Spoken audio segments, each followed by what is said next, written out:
Hello and welcome to another video review. This is Gothic 2 for PC. Now, it took me quite a while to get this game, and this was actually the first in the series that I played. And then I played, actually, the demo for Risen, and then Gothic 3. So, I'm kind of all over the place when it comes to the Gothic games. I also played the demo of Arcania Gothic 4, which is completely different and really shouldn't be called Gothic 4. But anyway, this was the first one in the series I played, and sadly I don't have the Gold Edition yet. So what you're seeing is the original, just plain Gothic 2.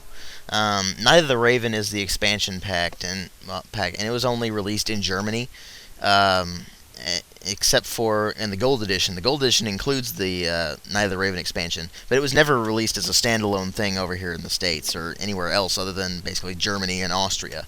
So if I'm gonna get that, I'm either gonna have to get a German version of that, and that'll be interesting, or I'll have to get the Gold Edition. So we'll see how that plays out. Now, the graphics, I know that at the time they were released in the States were kind of dated and really didn't look all that great. By the time it was released in the States, it had been almost a year after that it was released in Germany. Because it was released on November 29th, 2002 in Germany, and October 28th, 2003 in America. So really, by the time we got it, it was kind of an outdated thing in terms of graphics. That said, nothing looks terrible. Hands are really blocky, and kind of harken back to the old Neverwinter Nights days. But anyway, animations are pretty clunky looking. The textures look there's pretty much no shaders, so you don't really think about that kind of thing. But environments actually look surprisingly good. This thing has a really long draw distance compared to a lot of games at the time, so it has some really actually detailed world stuff going on. There was a lot of little things scattered about the world that you could look at and say, hey, that's kind of cool. So really, it's kind of more of an immersion thing over a pretty thing. They went for more of detailing the world and everything than actually making it look great. Of course, it didn't help that the game was released almost a year later in the United States. Now, the sound design was also kind of criticized by reviewers at the time, and it was mostly because of the translation and the voice acting. The translation is from the original German, and I can tell you, just from the stuff I've seen in the original German version of the game, the translation isn't great. It's not bad. It's just not very good either. There's been a lot more ridiculous translations. Like, if you look up Prince of Qin, for instance, that's Qin, by the way, it has a terrible translation. Of course, it's from Chinese. But, the Tales of Phantasia Game Boy game has a terrible translation, too, compared to the original Super Nintendo version and, like, the fan patches and stuff, which is kind of weird. But anyway. Really, the problem with the translation is that some things just look out of place in the text. The smoking stuff is okay in terms of the grammar and everything. It's just the voice actors are terrible. For the most part, they just kind of sit there and talk like this, and they seem completely uninterested, or they just fluctuate their voice kind of weird, and it ends up sounding really weird for a lot of the characters. And if they are trying to pull off a certain vibe, they really don't pull it off very well. The main hero just kind of sounds like he's just there. It's like, whatever, I'm just kind of doing stuff. But overall, the sound design itself is not bad. The sound effects are decent. They do their job, and that's about it. And that's really all we ask for in role-playing games. The music, though, is really good. It's actually this nice orchestral stuff. It's very atmospheric, and it just kind of goes on a loop the entire time. But you don't really care, because you go through it, and you're like, yeah, this really fits the game very well. And so you get through this game, and it's the sound design, it simultaneously makes you go, ugh, and draws you in. So it's kind of a weird love-hate relationship. Now, my description of the story is probably going to sound kind of weird, and that's mostly because I haven't played Gothic 1 yet. And it's just because I haven't gotten my hands on Gothic 1 yet. I plan on getting it on GOG eventually, but I just haven't gotten around to it yet.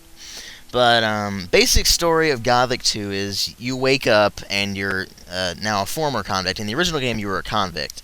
but now you're a former convict because the prison colony is basically gone. They're, like, wiped off the face of the earth, basically.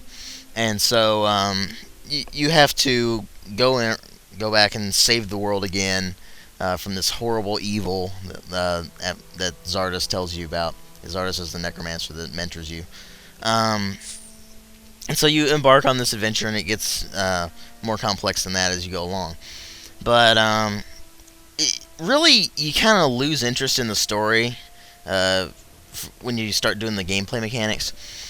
This is a hardcore role-playing game. There's no way around that at all. It is a unabashedly hardcore role-playing game. Now, you may look at stuff like the Schwarze Auge, the black eye, or the dark eye. I keep wanting to say the black eye, but dark eye. You may look at D&D and you're like, oh, that's hardcore role-playing. No, Gothic 2 is hardcore role-playing. You go into this thing, it's brutally difficult. Like, almost Ninja Gaiden difficult for newcomers. For the more experienced role-playing game guys, it's not as difficult, because you know to be very careful, you know to be... like, especially with the combat. The combat system in this game is all over the place, but I'll get to that in a moment. But this is really a game where you have to be patient, because just because of the difficulty setting. There's no difficulty setting in the game. You just start the game and you go nuts. And it's not like Oblivion. It doesn't hold your hand at all. That you have to either read the manual or just figure out everything on your own. And so really, it's one of those games for role-playing game players. It's not a game for anybody but role-playing game fans. Now, if you're looking to get into the Gothic series, I suggest you either start with Arcania or Gothic 3, because they're much more accessible. And part of that's from the control scheme. The control scheme in Gothic 2 is, for lack of a better word, terrible. Your character moves around ridiculously clunkily. Like, if you hold back... If you don't have your weapon out, you'll just kind of slowly walk backwards. If you move, hit forward, you'll start jogging forward. You don't start walking. You start jogging, and you turn really kind of slowly, unless you're really fast with the mouse, because the mouse moves the camera around. And that's something to mention. The only purpose the mouse has in this game is to control the camera, and if you have any actions bound to it, like say you have the parry and the attack button bound to it, then that's the only function it'll serve, because it doesn't have any effect on the menus whatsoever. They're entirely keyboard driven, which is a massive, massive pain when you're trying to get through your inventory, because it can get huge, and it's a grid format, and so you have to scroll down through this whole thing just to find what you want to find. And so it's a really clunky system altogether, and yes, they did improve that with Gothic 3 when they put in the mouse interface. It's so much better. But eventually you do get used to it. It's still really irritating, but you do get used to it. And the movement, you eventually get used to that too. Then you come to the combat. Now, the combat is ridiculous in this game, to put it lightly. Against animals, you have to dodge, because you can't parry their moves. You actually have to parry attacks in this game. You can't block like you can in, say, Oblivion, where you just hold the button down and you hold your shield up. No, you don't have a shield in this game. You sit there and you have to block individual attacks from your enemies. Now, of course, if you're a mage, you're kind of screwed in that regard, but you just blast them with spells and you're going to run out of mana really quickly. But anyway, the basic combat system, you basically have to get people stuck in these chains, and for some reason the AI can break out of these chains perfectly, no matter what you're doing. You can keep just going at them in this like infinite chain, and they'll somehow hit you without having any animation whatsoever. It's really irritating. But the combat in itself is very timing based. You constantly have to parry attacks, then suddenly strike right back at them before they have a chance to put up their defenses or attack you again. And so you'll end up doing a lot of maneuvering, and if you take on more than one enemy at a time, you're screwed. Even at high level, you are screwed if you take on more than one enemy at once. Now, I mean, the higher level you get, the more enemies you can take on. But still, you can be level 50 and still have trouble fighting 3 guys. It's pretty brutal in terms of combat difficulty. Now, you eventually get used to the combat system too, and it's still brutally difficult. But once you've got the basic mechanics down, it's not as infuriating as it used to be. But then you go to the rest of the gameplay, and this is where it really picks up. The storyline in itself is there. You can go do it if you want to, but you won't want to do that because you have to go level up first. If you try to do all the story by yourself, you're going to get annihilated. You have to go do all the side quests too, and even then you'll probably have to still do a little bit of grinding in order to actually survive. But the leveling system works kind of weird. Whenever you get enough experience points to level up, you are given a certain number of skill points. And what you do with these skill points is you have to train your skills, and it varies depending on what you're trying to train, where you can train it. Like, say, if you go to the blacksmith, he can help you train your strength, or he can teach you how to forge weapons. You go to, like, the potions master, he can teach you how to brew potion recipes. Well, he can teach you recipes, I mean. You go to different things, they can teach you dexterity, they can teach you how to increase your mana, how to increase your health, give you all sorts of different skills that you need. And the skill system in this game is really deep, because you need to get a skill for pretty much everything. You go in, and basically what you can do is you can use melee weapons fairly decently. You can blast things with spells from scrolls only. Now, if you become a mage later on, then you can, or if you're a paladin, you can use spells. If you're a paladin, you need runes for that. But if you're a mage, you can just cast spells at a whim without even really worrying about scrolls or anything. But that brings up another point that I'll come to in a minute. But skill system in itself, there's a lot of skills. I mean, you got stuff for hunting. You can take trophies from animals and then sell them or use them as ingredients and that kind of thing. You can go around and forge your own weapons, which is pretty entertaining. You can brew potions, which is very, very helpful. And if you don't do it, you're pretty much screwed, because potions are extremely expensive in this game, and there's ingredients all over the place where you can easily get access to them. But I mean, you do need to buy like lab water bottles and stuff, and get access to an alchemist's bench and all that kind of stuff. But brewing your potions is extremely handy in this game, so I highly recommend going for that if you're going to play this game. Now, there are also 4 weapon skills. You have one-handed weapons, two-handed weapons, bows and crossbows, and that's it, really. Actually, yeah, bows and crossbows, sorry. And if you level up one, like say you level up one-handed weapons, slowly two-handed weapons will start leveling up too, but it costs more.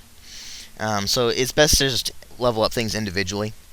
And unless you really put a lot of points into your dexterity and your bow skills, don't use bows or crossbows, because you'll be useless, because you can't hit anything with them for some reason. The best weapons in the game are arguably the two-handed weapons, just because they do the most damage.